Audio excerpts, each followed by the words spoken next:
I do not want to leave this at the level of inspiration. I want to be specific because I think one of the ways people get stuck is that they agree with the argument. Yes, community matters. Yes, values matter.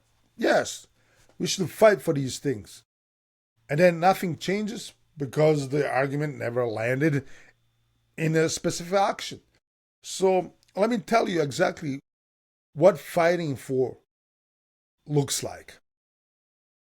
Not as a politician or policy consultant, as a working person who has done the hard version of this and found out what actually moves things. Fighting for your marriage looks like a specific conversation you may have been avoiding, the one about you both actually want, not what the financial reality currently allows, what you want, because the plan towards the life you want cannot be built while pretending the desire does not exist. It looks like deciding together that the relationships gets a specific regular protected investment of time and attention that the economic pressure is not allowed to consume.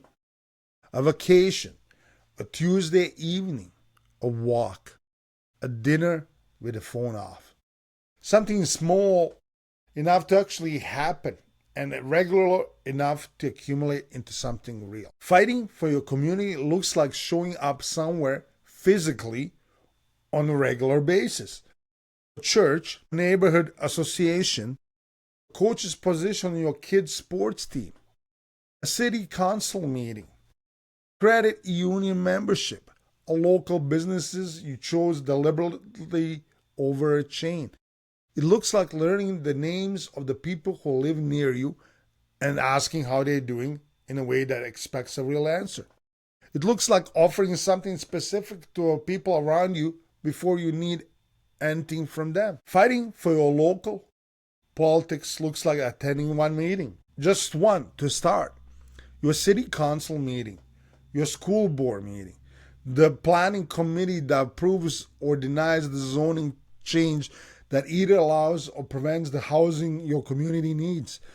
These are the rooms where the decisions that the most directly affect your cost of living are made. They are public, they are accessible, and they are dramatically under attended by the people who would benefit most from the decisions they produce. I think about the woman I mentioned in episode 4, the one who was furious about housing costs and started showing up to city council meetings, not to perform outrage to make specific argument about specific zoning rules. She came back meeting after meeting. She brought data. She brought neighbors.